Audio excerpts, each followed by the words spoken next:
Hello hi guys, मेरा नाम है ज्योति और हम जो है एक नया सिलेबस स्टार्ट किया है जिसका नाम है मौखिक और लौकिक साहित्य। तो हम ये पेपर कवर अप करने वाले हैं। चलिए, इस पेपर का हमने फर्स्ट इकाई यानी कि जो फर्स्ट यूनिट है वो स्टार्ट तो की थी। चलिए अब उसे आगे करते हैं। हमने क्या थोड़ी सी परिभाषा पढ़ी थी, लोक और साहित्य के बारे में थोड़ा हमने समझा था। अब हम लौकिक साहित्य के बारे में समझते हैं कि आखिर लौकिक साहित्य होता क्या है। मैं आपको पहले अपना इंट्रो करवा देती हूँ। मेरा नाम है ज्योति, मेरे चैनल का नाम है एक्चुअली अकेन। आपका मेरे चैनल पर स्वागत है। अगर आप न्यू वॉचर हैं, न्यू व्यूवर है, तो आप प्लीज़ मेरे चैनल को सब्सक्राइब कर लीजिएगा ताकि आपको आने वाली जो वीडियोज़ है वो मिल जाए, उसका नोटिफिकेशन मिल जाए। ठीक है, तो उससे आपको थोड़ी सुविधा रहेगी कि आपको कहीं इधर उधर भटकना नहीं पड़ेगा, आपको वीडियोज़ जल्दी मिल जाएगी। ठीक है, चलिए पढ़ना स्टार्ट करते हैं। तो हमने लौकिक साहित्य के बारे में अब समझना है। ठीक है, लौकिक साहित्य होता क्या है। लोक साहित्य की व्यापकता मानव जन्म से लेकर मृत्यु तक की सम्मिलित संपत्ति है। ठीक है, लोक साहित्य के विषय क्षेत्र बहुत ही व्यापक है और कोटि कोटि जन समुदाय तक लोक साहित्य का प्रचार प्रसार होता है। ठीक है, ये क्या होगी, एक तरह से एक भूमिका हो गई। ठीक है, इंट्रो हो गया कि अगर हम लौकिक साहित्य के बारे में अगर पहले प्रेजेंट करना चाहें तो सबसे पहले हमारे दिमाग में जो लौकिक साहित्य के बारे में घूमता है वही लिखते हैं। तो यहाँ पे वही लिखा है कि हर कोटि कोटि यानी कि हर एक एक इंसान से जो जुड़ा हुआ साहित्य है वही लौकिक साहित्य है। ठीक है, यहाँ पे वही बताया गया, उससे ज़्यादा और यहाँ पे कुछ नहीं है। अब आइए देखते हैं कि कोश साहित्य, हिंदी कोश साहित्य के संपादक है वो क्या लिखते हैं। वो लिखते हैं, वास्तव में लोक साहित्य वह मौखिक अभिव्यक्ति है जो भले ही किसी व्यक्ति ने गढ़ी हो, पर आज जिसे सामान्य लोक समूह अपना ही मानता है और जिसमें लोक की युग युगीन वाणी की साधना समाहित रहती है। ठीक है, जिसमें लोक की यानी कि जितने भी जो लोग है यानी कि पृथ्वी पर रहने वाले जितने भी लोग हैं उनकी युग युगों की, यानी कि चाहे वो अभी का युग हो, सतयुग हो, कलयुग हो, जो उन सभी युग हो या फिर 50 साल पहले का टाइम हो। ठीक है, उन सभी की वाणी की साधना यानी कि उतने लंबे टाइम से जो भी काम होता है, कुछ लोग अपना सपोर्ट करते हैं, गीत गाते, तो काफ़ी लंबा पुराना गीत होता है वो अभी के टाइम पर चलता रहता है। तो यहाँ पे वही कहा गया है कि युग युग की वाणी की साधना समाहित रहते। ठीक है, समझ दो। वास्तव में लौकिक साहित्य वह मौखिक अभिव्यक्ति है। मौखिक यानी कि लोगों द्वारा ये बोला जाता है, लिखा हुआ ये हमें ये कहीं नहीं मिलता है, ये हमें बोलचाल के रूप में हमें देखने को मिलता है, जो भले ही किसी व्यक्ति ने गढ़ी है। ठीक है, एक ऐसा गीत या फिर ऐसी कोई कथा, कोई कहानी जो लोगों ने खुद गढ़ी है। ठीक है, और उसका जो रचयिता है वो अज्ञात है। ठीक है, पर आज जिसे सामान्य लोक समूह यानी कि जितने भी सामान्य लोग हैं वो उसे अपना ही मानते, कहते कि ये हमारे ही दादा परदादा हमारे गांव में बोले जाते हैं। अरे ये तो वही गीत है जो हम आसपास हमेशा गाते हैं, विवाह पे गाते हैं, कोई समारोह हो जाता है उस टाइम पे गाते हैं। तो क्या है, सब लोग इसे अपना मानते हैं आज के टाइम पे, और जिसमें लोग की युग युगीन वाणी की साधना समाहित रहती है। ठीक है, यानी कि युगों युगों से उसके अंदर थोड़ा थोड़ा अंश ऐड होता रहा है, जिसमें लोकमानस प्रतिबिंबित रहता है। ठीक है, लोकमानस, ये लोकमानस यानी कि सामान्य जन समूह को ही वहाँ का प्रतिबिंब बनाया जाता है। यानी कि जौन सा भी गीत रहेगा, जो भी नाटक रहेगा, उसमें जन सामान्य को ही प्रतिबिंबित किया जाता है। प्रतिबिंबित करना यानी कि उसकी एक छवि, उसी के जैसा एक उसमें व्यक्ति प्रस्तुत किया जाएगा, उसी के नैतिक आदर्श उसमें डाले जाएंगे। ठीक है, जो जन सामान्य में हो वही डाला जाएगा। इसी कारण जिसके किसी भी शब्द में रचना चैतन्य नहीं मिलता, जिसका प्रत्येक शब्द, प्रत्येक स्वर, प्रत्येक लय और प्रत्येक लहजा सहज ही लोक का अपना है और उसके लिए अत्यंत सहज और स्वाभाविक है। ठीक है, तो ये क्या है, ये लोक मानस का ही प्रतिबिंबित है, जिसके कारण इसका जो शब्द है, स्वर है और जो लय है वो लोगों का अपना ही है और लोग उसे अत्यंत स्वाभाविक तथा सहज रूप से अपनाए हुए हैं। ठीक है, तो ये किसकी परिभाषा, ये संपादक लिखते हैं, हिंदी साहित्य कोश नाम का एक ग्रंथ है। ठीक है, उसके संपादक ये अपनी परिभाषा देते हैं लोक साहित्य के मत में। अगर लोक साहित्य की अगर हम विशेषताएं देखें तो उसमें कैसी कैसी विशेषता आ जाती हैं। तो वो क्या कहते हैं, उस लोक का साहित्य जो सभ्यता की सीमा से बाहर है। ठीक है, सभ्यता की सीमा से, एक टाइम पीरियड सभ्यता होती है जहाँ पे एक सीमा बन जाती है कि मोहनजोदड़ो सभ्यता यहाँ तक की आ जाती है, मेसोपोटामिया सभ्यता यहाँ तक, विजयनगर की सभ्यता यहाँ तक आ जाती है। तो वहाँ पे क्या होती है, एक सभ्यता आ जाती है जहाँ पे उसकी एक सीमा आ जाती है। लेकिन यहाँ पे क्या कहा गया है कि लोक का ये जो साहित्य ये सभ्यता की सीमा से बाहर है। ठीक है, यहाँ पे कोई एक सीमा नहीं बनाई गई है, यहाँ पे सीमा से परे है और सभ्य समाज में जिनका स्थान नहीं है। सभ्य समाज क्या हो गया, यानी कि जो शहरी जीवन हो गया। इस समाज में जो शहरी जीवन होता है उसमें क्या होता है, लोग मोस्टली लोकगीत नहीं गाते, जो ढोल बाजे के साथ जो महिलाएं मिलके बैठ के गीत गाते हैं वो नहीं गाते, वो सब पार्टी के सॉन्ग चलाते हैं, डांस करते हैं, क्लब में जाते हैं, डिस्को में जाते हैं। ये क्या हो गया, ये एक सभ्य समाज हो गया जो लौकिक जीवन से दूर होता जा रहा है। यहाँ पे वही कहा गया है कि इसका जो स्थान है ये सभ्य समाज में नहीं है। ठीक है, अब इसकी और विशेषता देखिए, जैसे जंगली जातियों का साहित्य, ये क्या है, एक लौकिक साहित्य हो गया। ठीक है, जंगली जातियाँ जो जंगलों में रहती है, उसे मिलजुल के गीत गाती है, आपस में रहती है। यहाँ पे फोक शब्द का तात्पर्य उन्हीं लोगों के साहित्य से, किन लोगों से, जंगली जातियों से। फोक शब्द हमने पढ़ा था, फोक शब्द क्या है, असभ्य और अशिक्षित लोगों को कहा गया यहाँ पे। ठीक है, अंग्रेजी भाषा में जहाँ हम उन्हें लोग कहते हैं, वहीं अंग्रेजी में उन्हें फोक कहते हैं, और फोक का अर्थ क्या है, अशिक्षित और असभ्य जाति। ठीक है, चलिए, तो ये क्या है, उन जातियों के लिए यूज़ किया गया जो जंगलों में रहते हैं। ठीक है, जो आदिम परंपराओं को सुरक्षित रखे हुए। आदिम परंपरा यानी कि बहुत ही लंबे टाइम से जो परंपराएं चली आ रही हैं, छोटी मोटी सी परंपराएं। ठीक है, ये आदि नहीं है, आदि मानव हो गया, यानी कि बहुत ज़्यादा पुराना जो आदि मानव का टाइम का। यहाँ पे आदिम है, आदिम यानी कि जो काफ़ी लंबे समय 100-200 साल पहले, या फिर कह लीजिए 500 साल पहले जो परंपरा चली आ रही है उसे सुरक्षित रखे हुए, पीढ़ी दर पीढ़ी वो क्या है, जो सभ्य जो उनकी रीति रिवाज है वो सुरक्षित हैं। यहाँ पे उसके लिए आदिम शब्द का प्रयोग किया गया है। और ये लौकिक साहित्य क्या है, ये एक ग्रामीण साहित्य, ये मुख्यतः हमें ग्राम में ही यानी कि गाँव में ही देखने को मिलता है। फिर चलिए, लौकिक साहित्य की अवधारणा क्या है। लौकिक यानी कि लोक साहित्य की अवधारणा क्या है। इसमें क्या है, जन जीवन की भावनाओं एवं विचारों के संचित कोश को विद्वानों ने लोक साहित्य का नाम दिया है। ठीक है, जो भावनाएं हैं, जो विचारधाराएं हैं जो कि जन जीवन से जुड़ी हुई है, उसे लोक साहित्य का नाम दिया है। ठीक है, जन जन के इस सचित्र कोश को मानव द्वारा हृदय और मस्तिष्क में सुरक्षित रखा गया है। ठीक है, हृदय और मस्तिष्क में, कॉपी किताबों में नहीं, कॉपी पेन में लिख के नहीं, शास्त्र ग्रंथ नहीं बना दिए, ऋग्वेद यजुर्वेद सामवेद ऐसे ग्रंथ नहीं बनाए हैं। ठीक है, ये मौखिक रूप से लोगों के दिल में और दिमाग में सुरक्षित है और अनेक अवसरों पर आवश्यकता के रूप में इसका उपयोग किया जाता रहा है। फलस्वरूप वह मानव जीवन का अभिन्न अंग बन गया है। ठीक है, लोक साहित्य की ये विशेषता ही होगी एक तरह से, ये उसकी अवधारणा एक तरह से उसका स्वरूप और उसकी विशेषता में ही आ जाता है। ठीक है, चलिए आगे पढ़ते हैं।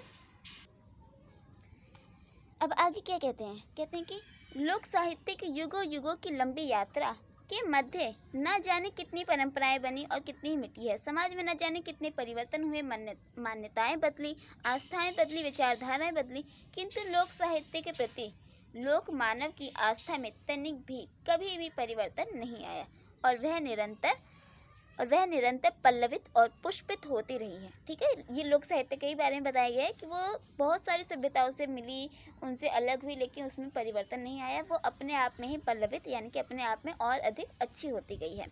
लोक साहित्य में सदैव लोक भावनाओं का सम्मान दिया गया है। लोक की भाषा को ही अभिव्यक्ति का माध्यम बनाया गया है। यही कारण है कि अलिखित और मौखिक परंपरा के होते हुए भी लोक मानव लोक साहित्य के प्रति सच्ची भावना से आस्थावान है। ठीक है, तो यहाँ पे क्या है कि जो अलिखित और मौखिक परंपरा के रूप में ये स्थापित है और ये लोक साहित्य के प्रति सच्ची भाव यानी कि जो जन सामान्य है उसके प्रति इसमें सच्ची भावना है, उसके प्रति आस्थावान है। ओके, फिर यहाँ आगे में क्या है, एक छोटी सी परिभाषा है, देख लीजिए। हमें परिभाषाएं और भी याद करनी है क्योंकि मौखिक साहित्य, लौक और मौखिक साहित्य, और ये जो है लोग एक तरह से इसे भूलते जा रहे हैं, इसलिए इसका महत्व और ज़्यादा बढ़ जाता है, इसलिए ये थोड़ा परिभाषाओं से भरा हुआ है। ठीक है, तो लोक साहित्य की कोई एक सुनिश्चित परिभाषा दे सकना थोड़ा कठिन है क्योंकि लोक साहित्य लोक मानस की सहज और स्वाभाविक अभिव्यक्ति है। लोक साहित्य अलिखित और परंपरागत होता है। ठीक है, अलिखित और परंपरागत होता है, किंतु आज ऐसे लोक साहित्य की कमी नहीं है जो आज लिपिबद्ध है। ठीक है, पहले के टाइम पे क्या था कि जो लोक साहित्य था वो अलिखित था, यानी कि लिखा हुआ नहीं था, मौखिक रूप में उपस्थित था। परंपरागत होता था कि परंपरा से चला रहा है, लेकिन आज के टाइम पे जो लिखित, ये जो मौखिक और लौकिक साहित्य है ये लिपिबद्ध हो गया, यानी कि इसे लिपि में बद्ध कर दिया गया, यानी कि इसे कॉपी किताबों में लिखा जाने लगा है और बहुत दिनों से लिखित रूप में चला आ रहा है। बहुत दिनों से लिखित रूप में, चूँकि अभी हम पढ़ रहे हैं लौकिक साहित्य ही हम पढ़ रहे हैं, लौकिक साहित्य ये लिपिबद्ध हो चुका है। ठीक है, कॉपी किताबें में लिखा जा रहा है, तो इसलिए ये क्या है, अब के समय में ये लिपिबद्ध हो चुका है। यहाँ पे वही इसकी एक विशेषता बताई गई। चलिए अब हम इसकी परिभाषा जल्दी जल्दी पढ़ते हैं। बहुत सारे विद्वान लोग हैं जिन्होंने लौकिक साहित्य के ऊपर अपनी बहुत सारी परिभाषाएं दी हैं। फिर इसके बाद हम लौकिक और मौखिक साहित्य के प्रकार पढ़ेंगे। ठीक है, 5 प्रकार हैं, आगे पढ़ेंगे। चलिए पहले आज की वीडियो में परिभाषा कंप्लीट करवा देती हूँ, फिर नेक्स्ट वीडियो में हम इसके प्रकार पढ़ेंगे। चलिए, तो सबसे पहली जो परिभाषा है डॉक्टर रविंद्र भ्रमर की है। ये क्या लिखते हैं? लोक साहित्य लोकमानस की सहज और स्वाभाविक अभिव्यक्ति है। ये बहुधा अलिखित ही रहता है और अपनी मौखिक परंपरा द्वारा एक पीढ़ी से दूसरी पीढ़ी तक आगे बढ़ता है। इस साहित्य के रचयिता का नाम प्रायः अज्ञात रहता है। ठीक है, मैंने पहले ही बताया है कि लौकिक साहित्य के जो रचयिता होते हैं वो मुख्य रूप से अज्ञात ही रहते हैं। उनका कुछ पता नहीं होता कि आखिर किसकी रचना किसने की है। ठीक है, तो रचयिता का नाम जो है वो प्राय अज्ञात रहता है। लोक का प्राणी जो कुछ कहता सुनता है उसे समूह की वाणी बनाकर और समूह में घुला मिलाकर ही कहता है। ठीक है, लोक का प्राणी जो कुछ भी कहता है, जो कुछ भी सुनता है, उसे समूह की ही वाणी में, यानी कि वो जिस समाज में रहता है उसी समाज की उसी वाणी में उसमें कन्वर्ट करके उसमें घुला मिलाकर अपनी बात को प्रस्तुत करता है। ठीक है, ये रविंद्र भ्रमर जी की परिभाषा है जो वो लौकिक साहित्य के रूप में जो उन्होंने समझा। चलिए अगली परिभाषा देखते हैं। अगली परिभाषा है डॉक्टर कुंदन लाल उत्प्रेती। ठीक है, उत्प्रेती जी की परिभाषा है। ये क्या लिखते हैं? आदिम मानव के मस्तिष्क की सीधी तथा सच्ची अभिव्यक्ति ही लोक वार्ता तथा लोक साहित्य है। ठीक है, मस्तिष्क की सीधी और सच्ची अभिव्यक्ति, यानी कि व्यक्ति के दिमाग में जो भी चल रहा है वो जो स्पष्ट रूप से बोल दे वही क्या है? लोक साहित्य। किसकी? आदिम मानव। आदिम मानव कौन होगा? जो गाँव में रहते, जो काफ़ी 400-500 साल पुराने के जो व्यक्ति रहे हैं उनके बारे में कहा गया है कि जो उनके दिमाग में जो भी बात चल रही थी वो उसकी अभिव्यक्ति करते, जन सामान्य की भाषा में उसे ही लोक साहित्य मानते हैं। हमारे विचार से लोक साहित्य लोक समूह द्वारा स्वीकृत व्यक्ति की परंपरागत मौखिक क्रम से प्राप्त वही वाणी है जिसमें लोक मानस संग्रहित रहता है। ठीक है, तो इसका मतलब क्या हो गया कि जो लोक मानस द्वारा क्या जिसे प्रामाणिकता मिल जाए ऐसे अभिव्यक्ति लोक साहित्य कहलाती है। फिर आगे क्या कहते हैं? डॉक्टर कृष्णदेव उपाध्याय। ठीक है, ये थोड़े इम्पोर्टेंट इंसान हैं। ठीक है, डॉक्टर कृष्णदेव उपाध्याय, इन्होंने लौकिक और मौखिक साहित्य के ऊपर ग्रंथ लिखा है, तो इनका नाम याद कर लीजिएगा, डॉक्टर कृष्णदेव उपाध्याय। ठीक है, और इनकी परिभाषाएं भी, किसी की भी परिभाषा छोड़ दो लेकिन डॉक्टर कृष्णदेव उपाध्याय की परिभाषा मत छोड़ना। आचार्य हजारी प्रसाद द्विवेदी जी की और जयशंकर प्रसाद और जो भी छायावाद के या फिर अज्ञे जी जो भी कवि आते हैं उनकी आप परिभाषा मत छोड़ना। ठीक है, और ये जो एक्स्ट्रा विद्वान लोग हैं हम इनके बारे में ज़्यादा तो नहीं जानते, लेकिन अगर आपको किसी की परिभाषा अच्छी लगे तो आप उसे याद कर लो, जो सिंपल हो उसे याद कर लो। ठीक है, तो ये पेपर में बहुत सपोर्ट करेगा। अगर आपको किसी की भी याद नहीं रहती, किसी न किसी की तो आपको याद आई जाएगी। कोई ऐसा फेमस आपका कवि होगा, फेवरेट कवि होगा जिसकी आपको परिभाषा याद हो, तो इसलिए किसी न किसी की याद करना है। ठीक है, इंटरेस्ट के साथ करना ताकि आपको उसमें रुचि हो। ठीक है, तो डॉक्टर कृष्णदेव उपाध्याय की परिभाषा है कुछ ऐसी है। सभ्यता के प्रवाहों से दूर रखने वाली। ठीक है, सभ्यता के प्रवाहों से दूर रखने वाली अपनी सहज अवस्था में वर्तमान जो निरक्षर जनता है उसकी आशा निराशा, हर्ष विषाद, जीवन मरण, लाभ हानि, सुख दुख की अभिव्यंजना जिस साहित्य में प्राप्त होती है उसे लोक साहित्य कहते हैं। ठीक है, तो यहाँ पे उन्होंने क्या कहा है कि सभ्यता को प्रवाह से दूर रखने वाली, अपने सहज अवस्था में ही जो वर्तमान में निरक्षर जनता है उसकी आशा निराशा को, ठीक है, यानी कि उसके अंदर के जो मनोभाव है, जो उसकी मन के अंदर की जो भावनाएं हैं उनको वह प्रस्तुत करने की कोशिश करती है, उसे आकर्षित करती है, उसको प्रभावित करती है, वो लोक साहित्य। ठीक है, सभ्यता के प्रभाव से दूर रहने वाली जो सभ्यता, मतलब मैंने आपको समझाया ना कि जो शहरी सभ्यता हो गई, जो ग्रामीण सभ्यता से थोड़ी अलग होती है और उससे दूर रहकर जो ग्रामीण सभ्यता आज के समय के युवकों को अपनी तरफ आकर्षित करे, वो लौकिक साहित्य है इनकी नज़र में। ठीक है, फिर अगले है जो हमारे विद्वान हैं वो है डॉक्टर सत्य गुप्ता जी। अब इनकी परिभाषा क्या है? ज़्यादा डिफिकल्ट नहीं है, बहुत ईजी है। लोक साहित्य में विशेषतः जीवन की भावात्मक अभिव्यक्ति ही मिलती है।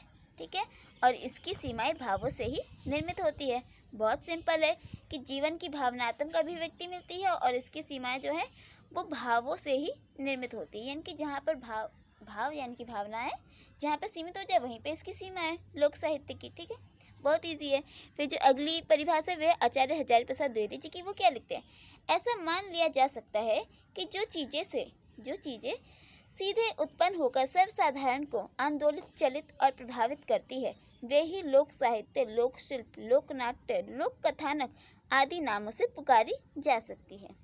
ठीक है, ऐसा मान लिया जाए कि जो चीज़ें सीधे उत्पन्न, यानी कि सीधे सीधे उसमें कुछ मेल वेल ना किया गया हो, कि कोई किसी तरह की कोई उसमें रुकावट ना आई हो, जो अपने आप एकदम नॉर्मली इजीली जो अपने आप मन में भाव आए उसे अगर हमने सामने प्रस्तुत कर दिया तो वो हो गया सीधे सीधे उत्पन्न हो जाए। ठीक है, जो सर्वसाधारण को आंदोलित करे, जो हमने सीधी सी एक बात रखी, वो बात किसी को प्रभावित करे और वो वहाँ से वो व्यक्ति जो है उससे प्रेरित हो जाए, उससे खुश हो जाए, तो वो हो गया एक तरह से आंदोलित हो जाना, चलित हो जाना, उसे प्रभावित करता है, वही लोक साहित्य है। ठीक है, तो डॉक्टर हजारी प्रसाद द्विवेदी जी ने बहुत प्यारी बात कही है कि जो सीधे रूप से प्रस्तुत किए जाए और जो लोगों को प्रभावित करते वही लोक साहित्य है, और ये जो लोक शिल्प, लोक नाट्य, लोक कथानक आदि नामों से पुकारी जा सकती है। ठीक है, बहुत प्यारी सी बात की, बस इसमें थोड़े से शब्दों को आगे पीछे कर दिया है। चलिए अब अगली परिभाषा देखते हैं। तो हमारे जो अगले विद्वान हैं उनका नाम है डॉक्टर बापू राम देसाई। ये क्या कहते हैं, लोक साहित्य में लोक जीवन प्रतिबिंबित होता है। ठीक है, लोक साहित्य जो है उसमें लोक जीवन प्रतिबिंबित, यानी कि लोक जीवन को हमें एक बिंब देखने को मिलता है। लोक जीवन ही सृष्टि रूप में अभिव्यक्ति लोक साहित्य में मिलती है, यानी कि जो जीवन जो चल रहा है हमारे आज के समय में उसकी अगर हम अभिव्यक्ति देखते हैं तो वो हमें किससे मिलती है, लोक साहित्य में मिलती है। कई एक व्यक्ति ऐसे साहित्य का ना निर्माण कर सकता है न विनाश ही है, समस्त जीवन का प्रतिनिधित्व ही लोक साहित्य है।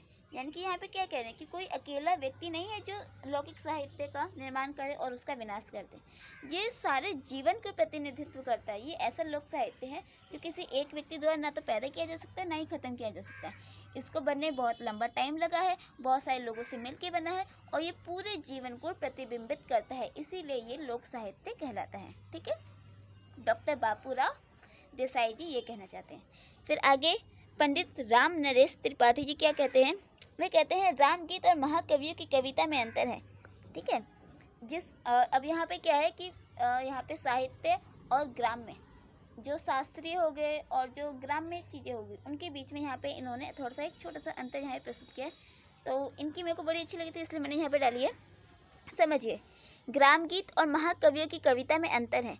ग्राम गीत हृदय का धन है और महाकाव्य मस्तिष्क का। ठीक है, तो यहाँ पे सभ्य और असभ्य के बीच में अंतर बताया गया। यहाँ पे लौकिक साहित्य जो है और जो काव्य शास्त्र है, जो हिंदी के काव्य शास्त्र, वेद ग्रंथ जो है, उपनिषद है, पुराण है, उन सब के बीच में यहाँ पे तर्क रखा गया है। ठीक है, जो ग्राम गीत हो गए यानी कि लौकिक साहित्य, जो लोकगीत हो गए, और महाकवियों की कविताएं जो रचनाएं हैं उनमें अंतर, उन दोनों में यहाँ पे अंतर रखा गया है कि जो ग्राम गीत है वो हृदय का धन है, यानी कि व्यक्ति जो है अपने सीधे दिल से बात रखता है और जो जन सामान्य के सामने प्रस्तुत करता है उसे प्रभावित करता है। और वहीं जो महाकाव्य है वो मस्तिष्क द्वारा दिमाग से सोच बूझ कर इधर उधर शब्दों की हेर फेर करके रस, छंद, लय, तुकांत और जाने क्या क्या चीज़ें उसमें ऐड करके उसे बनाया जाता है। ठीक है, फिर आगे क्या कहते हैं, एक अन्य जगह वे कहते हैं ग्राम गीत प्रकृति के उद्गार है, यानी कि वो प्रकृति से उत्पन्न हुआ है। ग्राम गीत जो है वो प्रकृति द्वारा उत्पन्न हुआ है और इसमें अलंकार नहीं है, केवल रस है। ठीक है, केवल ये मन को रस से भर देता है, इसमें भाव है अर्थात। ठीक है, छंद नहीं है, केवल लय है, लालित्य नहीं, केवल माधुर्य है। ठीक है, तो जो भी शास्त्रीय जो ग्रंथ होते, शास्त्रीय कविताएं होती हैं, उनमें ये सब चीज़ें आवश्यक होती है। अलंकार नहीं होगा, रस नहीं होगा तो काव्य नहीं कहलाता है ना, मैंने भारतीय काव्य शास्त्र में पढ़ा था। तो ये वही है, लेकिन यहाँ पे क्या बताया गया है कि लोक साहित्य जो होता है वो इन सब से अलग होता है। उसमें ना रस की आवश्यकता होती है, ना अलंकार की, ना छंद की, ना लय की, ना लालित्य की। उसमें केवल माधुर्य होता है, रस होता है और वो मन को प्रभावित करता है। ठीक है, चलिए अब हमें आगे क्या पढ़नी है, अब हमें लौकिक साहित्य की विशेषताएं पढ़नी है। चलिए विशेषताएं पढ़ते हैं। पहले एक छोटा सा नोट है उसे पढ़ते हैं। ठीक है, जन सामान्य के जीवन के विविध पक्ष, समाज, व्यक्ति, सामाजिक, आर्थिक आदि का वर्णन लोक साहित्य में होता है। ठीक है, यानी कि जितने विविध पक्ष हैं उन सब का वर्णन हमें लौकिक साहित्य में देखने को मिलता है। इसके अलावा प्रकृति, मानवेतर, जीव आदि का वर्णन भी इसमें बराबर होता रहता है। ऋतु संबंधी गीतों में प्रकृति चित्रण होता है। ऋतु संबंधी यानी कि ऋतु से संबंधित जो गीत गाए जाते हैं उनका भी चित्रण हमें लौकिक साहित्य में देखने को मिलता है। बहुत सारी लोक कथाएं जिसमें पशु पक्षियों का भी जिक्र होता है, देवी देवता, राजा महाराजा, भूत प्रेत आदि अप्सराओं, इन सब की कहानियाँ इसमें आती हैं। ठीक है, हम अभी बहुत सारी कहानियाँ, नाटक पढ़ेंगे, गीत पढ़ेंगे, हम बहुत कुछ अभी इसमें पढ़ने वाले हैं। ठीक है, तो अभी तो ये जो फर्स्ट यूनिट है सिर्फ एक इंट्रो के टाइप का है। ठीक है, एक लाइक इंट्रो है जिसमें हम पूरी बुक को एक तरफ से बस एक नज़रिए से देख रहे हैं। अभी हम इसे डीपली देखेंगे। चलिए अब हम इसकी एक बार विशेषता पढ़ लेते हैं। बस ख़त्म होने वाली वीडियो मेरी। ठीक है, यह उस लोक का साहित्य जिसमें सभ्यताओं की सभाओं से बाहर है। अब यहाँ पे हम इसकी विशेषता पढ़ रहे हैं। चलिए, तो इसकी पहली विशेषता क्या है? यह उस लोक का साहित्य है जो सभ्यताओं की सभाओं से बाहर है, यानी कि यहाँ पे सभ्यताओं का कोई प्रभाव नहीं पड़ता है, सभ्यता से परे है। यह मौखिक परंपरा से पीढ़ी दर पीढ़ी से प्राप्त है, जिसके रचयिता अज्ञात है। ठीक है, मौखिक परंपरा है जो कि पीढ़ी पीढ़ी इसमें विकास होता रहा है और इसके रचयिता अज्ञात है। लोगों के मनोरंजन के लिए ये रचा गया साहित्य। ठीक है, इसमें कोई ऐसे पैसा कमाना, अपने आप को फेमस करना, ऐसा कुछ नहीं, ये केवल लोगों के मनोरंजन के लिए रचा गया। इसमें लोक की युग युगीन वाणी साधना समाहित है, यानी कि इसमें लोगों ने अपनी आवश्यकता अनुसार इसमें परिवर्तन किया है और जन सामान्य में फैला दिया है। फिर अगला क्या है? लोक साहित्य जनमानस का प्रतिबिंबित है, कि ये क्या है? जन सामान्य को प्रतिबिंबित करता है, उसका बिंब हमारे सामने प्रस्तुत करता है। ठीक है, चलिए आगे। तो आगे क्या कहते हैं? आगे कहते हैं, और जो 6 पॉइंट है, कहते हैं कुछ विद्वान लोक साहित्य के पर्याय के रूप में ग्राम साहित्य, जन साहित्य को भी स्वीकार करते हैं। कि वो क्या मानते हैं कि लोक साहित्य क्या है? एक तरह से ग्राम साहित्य भी और जन साहित्य भी है। कुछ लोग लोक साहित्य को जंगली जातियों का साहित्य भी मानते हैं, कि जंगली जाति, जहाँ पे जंगली जाति लोग रहते हैं, उनका भी साहित्य लोक साहित्य ही कहलाता है। ये कला तथा संस्कृति में संपर्क बनाए रखने के लिए एक महत्वपूर्ण स्रोत है। ठीक है, जहाँ पे कला और संस्कृति दोनों में संपर्क बनाए रखती है। फिर अगला पॉइंट है, ये इतिहास तथा मनोविज्ञान के अध्ययन के लिए महत्वपूर्ण है। अगर हमें हिस्ट्री देखनी है तो हमें लौकिक साहित्य, क्योंकि जन सामान्य से ही तो प्रभावित होकर हमारा इतिहास बनता है ना। तो यहाँ पे वही है कि इतिहास और मनोविज्ञान, यानी कि मानसिक जो चेतना होती है, मनोविज्ञान, ठीक है, फिलॉसफी जो होती है, मनोदर्शन जो आ जाता है उसी में, उसके अध्ययन के लिए ये थोड़ा महत्वपूर्ण है। फिर अगला पॉइंट है, लोक साहित्य की प्रवृत्ति सरल, सरस और अकृत्रिम है। ठीक है, कि जो लोक साहित्य की जो प्रवृत्ति, यानी कि जो लौकिक साहित्य की जो विशेषता हमें देखने को मिलती है, वो क्या है? सरल है, सरस है और अकृत्रिम, यानी कि बनावटी नहीं है, एकदम सीधी सादी है इसमें। फिर अगला क्या है? इसमें व्याकरण के नियमों के अनुशासन का कोई बंधन नहीं है। ठीक है, यानी कि इसमें व्याकरण का कोई प्रयोग नहीं है, जहाँ पे जो सरल लगे, जो बोलने लायक हो, वो बोल देते हैं। ठीक है, कोई व्याकरण नहीं। फिर आगे क्या कहते हैं? ये सामान्य जन के हंसने व रोने का संगीत है। ओके, स्वाभाविकता, सरसता एवं सरलता इसका वैशिष्ट है, यानी कि इसकी विशेषता है। यह एक लोक प्रयोगशाला है, यानी कि एक ऐसी प्रयोगशाला है जिसमें कोई भी व्यक्ति कुछ भी प्रयोग कर सकता है। यह प्राचीन साहित्य होते हुए भी अविवेचनीय है, यानी कि इसके ऊपर विवेचन करना बिल्कुल भी कुछ तर्क ही नहीं रखते हैं कि आखिर इन्होंने ऐसे किया। क्योंकि इतिहास क्या होती है? इतिहास होता है विश्लेषण की वस्तु होती है, आखिर इतिहास में हुआ तो ऐसा कैसे हुआ, ऐसा क्यों नहीं हुआ। लेकिन जो लौकिक साहित्य है, इसमें विश्लेषण हमें देखने को ही नहीं मिलता, जहाँ पे हमें बस ये गीत अच्छा लगता है, हम इसे गाते हैं। ठीक है, फिर अगला है, यह परिवर्तनशील तथा समूह द्वारा स्वीकृत साहित्य है। ठीक है, ये परिवर्तनशील है, यानी कि धीरे धीरे परिवर्तित होता रहता है। और इसमें क्या है? ये समूह द्वारा स्वीकृत है, जब सभी लोगों द्वारा स्वीकृत है, इसमें कोई हमें कुछ मतभेद देखने को मिलता ही नहीं, कोई इसमें अगर विवाद का टॉपिक उठता ही नहीं, तब ये जाहिर सी बात है सभी द्वारा स्वीकृत ही होगा। फिर इसके बाद है, ये परिवर्तनशील तथा ये लोक इच्छा, लोक प्रवृत्ति और लोक सपनों का त्रिकोण है। ठीक है, यानी कि इसमें लोगों की इच्छाएं हैं, लोगों की प्रवृत्ति है और लोगों के सपने हैं, और इन सबको मिला के रचा गया ये लोक साहित्य है। ये सामुदायिकता और आंचलिकता की नींव है। ठीक है, सामुदायिकता यानी कि जहाँ पे पूरा समुदाय, सभी लोग रहते हैं मिलके। आंचलिकता यानी कि गाँव की यहाँ पे नींव है, यानी कि यहाँ पे हमें गाँव का जो रूप, वातावरण, जो पर्यावरण होता है, हमें वो देखने को मिलता है। लोक साहित्य क्या है? गेय है, श्रेय है, श्राव्य है और साहित्य है। ठीक है, गाने वाला, सुनने वाला एक साहित्य है। फिर लोक साहित्य में विशेषता वक्ता और श्रोता ही रहते हैं, पाठक नहीं होते। ठीक है, क्योंकि जो लौकिक साहित्य है वो मुद्रण में तो है ही नहीं, यानी कि वो लिपिबद्ध किया गया है नहीं। अभी के समय में हम पिछले 10-20 यानी कि 50-60 साल से देखते हैं कि लौकिक साहित्य को लिपिबद्ध किया जा रहा है, क्योंकि ये जो है अभी के समय से लिपिबद्ध किया जाना शुरू किया है। तो ये क्या है, इसमें केवल वक्ता और श्रोता है, केवल केवल सुनने वाला और बोलने वाला होता है। फिर लोक साहित्य गद्य व पद मिश्रित चंपू काव्य है। ठीक है, लौकिक साहित्य में गद्य भी आ जाता है, पद भी आता है। अगर लौकिक साहित्य में कोई गीत है तो लोग गीत गाते गाते एक लंबा चौड़ा छोटा सा उसमें वक्तव्य भी रख देते हैं, तो कुछ नहीं भी रखते हैं। अगर रामलीला होती है, क्योंकि नाटक है, नाटक में रामलीला, और ये क्या है, लोक साहित्य के लोग जो है अपने मनोरंजन के लिए, क्योंकि पहले के टाइम पे जो लोक नाट्य होते थे राजमहलों में होंगे, तो भला जन सामान्य कहाँ जाएगा, तो जन सामान्य के लिए भी लोग छोटे स्तर पे गाँव के अंदर नाटक रचा करते थे। तो वही हो गया कि जैसे रामलीला है तो उसमें कोई नाटक, उसमें कोई अगर कांड चल रहा है तो उसके बीच में उन्होंने अपनी सुविधा के लिए काव्य तो रखा, साथ ही साथ अपने द्वारा एक गद्य भी रख दिया, पद के साथ वहाँ पे गद्य भी ऐड कर दिया। तो ये क्या हो गया, ये एक तरह से मिश्रित चंपू हो गया। ठीक है, जहाँ पे गद्य भी है और पद भी है। फिर एंडिंग में हम देखते हैं कि जो लोक साहित्य है वो बहुविध है, यानी कि उसके अंदर बहुत सारी विधाएं हैं। नाटक आ जाता है, गीत आ जाता है, कथा आ जाती है, गाथा आ जाती है, लोकोक्तियाँ, मुहावरे और दोहे, किसी को उल्हाना देना, बहुत सारी चीज़ें आती है। और ये बहुरंगी, यानी कि इसके अंदर बहुत सारे रंग है, बहुत सारी शैलियाँ हैं इसमें। ठीक है, बहुजन यानी कि बहुत सारे जनों से, बहुहित सभी के हित का ये साहित्य है। ठीक है, तो आज का मेरा ये वीडियो यहाँ पे ख़त्म होता है।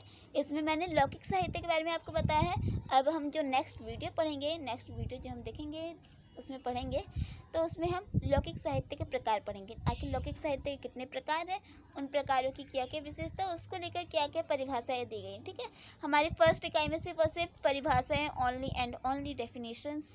तो आपको ये सारी डेफिनेशंस, सारी नहीं, जो इंटरेस्टिंग हो वो याद करना। ओके, चलिए बाय बाय।